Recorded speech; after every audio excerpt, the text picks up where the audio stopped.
Please make sure to subscribe and hit this bell icon and say all and save. And that's all you need so you don't miss my pretty face. Thank you. Hello, ladies and gentlemen. Welcome to our conjunction video of the week. And I know I'm not in my studio because it's so late that I just don't want to go downstairs on the third floor and then film it and come back upstairs, edit this, because I'm an old man now. Okay, I need a cane. So I'm just going to film it here. Today we are starting our conjunction of Mercury, Venus, Mars, and Jupiter. And what happens when Mercury, Venus, Mars, and Jupiter are conjunct in your horoscope? And as always, if you do not know if you have this conjunction and what other planetary placements you have, other conjunctions, for that, check out the links here. Check out my full astrological report, including my books, Astrology, Conjunction Aspects, and Mahadashas at the Speed of Light, including all my consultations at this link. Wow, my hand looks blurred. Why is my hand blurred? Is this thing like not okay? See, whoops. Ah, oh my God, I can't even adjust this now. All right, there you go. So, can I see this now? Yay! Click the link here. Wow, that was all fog on that glass. That's why I was looking so pretty too. There. I'm like, wow, I look very dreamy. Nope, reality check. It was just the fog. So, Mercury, Venus, Mars, and Jupiter. So, as you know, Mercury represents, and it's the significator of education, logic, statistics, communication, writing, publishing. Mercury is transportation, travel.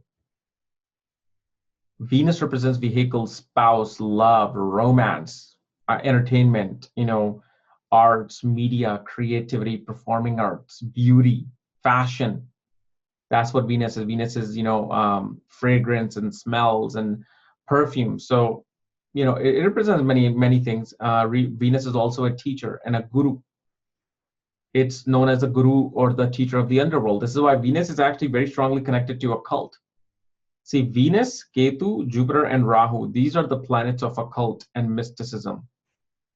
When it comes to Vedic astrology, Sun is actually a strong significator because Vedic astrology is a spiritual practice first, then it's a tantric or a occultic practice second. So that's what Venus is. Then Jupiter represents philosophy, religion, spirituality, gurus, teachers, counselor, preachers, represents management, represents finance, banking. Mercury is also representing an accountant. And then Mars, just like Mercury, is logic, law, engineering, technology, soldier, fighter, athlete, the disciplinarian, the one who takes the action and performs the action on timely basis. Because for a soldier, it becomes very important not just to pick up a weapon, but when to pick up a weapon, when to use what weapon. So Mars is a very timely planet. So what happens when these planets are conjunct in your horoscope? Well, on a very simple term, on a very basic term, we find that a person loves to attain education in fields of business management and logic, statistics, analytics. One becomes a great accountant and a mathematic or mathematician. This also can, especially in the first, third, fifth, 10th house, can create an athlete, even in the 6th house, a competitive athlete. This is a person who's very motivated to win because Mars and Jupiter combination creates something known as Guru Mangal Yoga. Venus and Jupiter combination creates a natural Dhan Yoga. And Mars, Mercury actually creates something known as Kshatriya Yoga, like a martial artist. Somebody like Mercury is hands. Mercury is the movement of hands. So, and Mars represents the fighting quality. So fighting ability to move, fighting with your hands, creatively doing things with the hands, because Creativity is involved in martial arts, which is Venus, and knowledge and intelligence, which is Jupiter. So we see, people who are very much into sports and fun and games, they're very passionate people. Like for them, life is a big adventure. Life is never a place where you bicker and you moan and you bitch about things.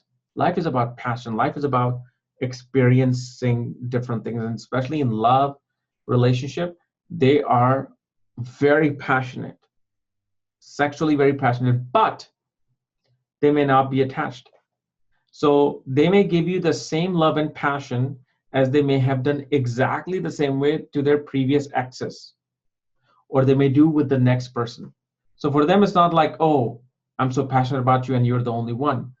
That only occurs if it's in a certain nakshatra, but most of the time it's like, hey, I just want to have an adventure with you. That's why they make very good friends. Like if this is your ex-boyfriend, girlfriend, you most likely you're probably still friends with them because they are just adventurous in that sense. This also creates a very, very good lawyer, because Jupiter is law, Mars is a lawyer, Mercury is also a lawyer because it's all about communication and writing with and business dealings and contracts and negotiations. So one is very good with it, and with Venus's aspect, one becomes very creative in how to win court cases. And usually such people, if there's no malefic aspect, because now remember, I'm not telling you what aspect is on this conjunction, what houses this conjunction is, what nakshatra this conjunction is, but usually these people will find a very timely, suitable match. 25 to 28, which is the very average age. You got to see what's happening in this day and age. The average age now to marry is actually 28, not 21, 22, 25. 28 to 32 is now an average time period, at least in the United States. It's very easy to see that timing. Now, I just attended my nephew-in-law's wedding, and he's like 24, 23. So it's, very timely marriages happen. They find, their partners on time. They do things on time in terms of love. So that is seen. When it comes to spirituality and focus towards religion, they're not so tightwad with that. What I have seen in such people likes to become instructor, like one who becomes very good yoga instructor, meditation teacher. Now, if this conjunction receives an aspect of Rahu or Saturn, yes, in that case, they can become fanatics. Especially in ninth house, this can be a person who's very passionate and very strong-headed about their religious beliefs. But most of the time, hardly I think I've ever seen, at least in my case, I can only discuss this conjunction, not from what is written in the book. Anybody can read that, but having your own experience gives a lot of perspective on things. So in my experience, all the consultations that I do, I don't really find somebody who's so strong in terms of like, oh no, this is my religious beliefs. They're just very passionate about understanding things. But extremely intelligent person always tend to get good education, higher education in their life, regardless of which house this is in. Unless your fourth house is damaged badly, then you won't be able to get like a university-like education. But if you have this conjunction, regardless of the house placement, I mean, you're getting a decent education, at least a bachelor's degree with this.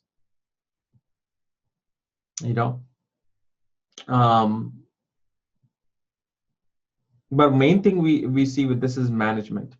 I mean, if there's one career you can pick with this conjunction without even looking at the sign or house or nakshatra placement, just like management, accounting, dealing with finance, money, that's where their true talent comes up, because not everybody's going to be athlete. Otherwise 100,000 people with this conjunction will become athletes. No, you're an athlete. If you're playing outside, you're an athlete. I've been an athlete. I played basketball. I still wish I could play basketball, but I'm too old. But the thing is, ones who plays professionally is what I'm talking about. That's a very rare occurrence. Okay. So guys, I hope this has given some insights into this conjunction. If you're doing my channel, remember subscribe below and click that bell button. And if you need any reports, books, consultation, check out the links here. Otherwise, we'll see you later. Bye-bye.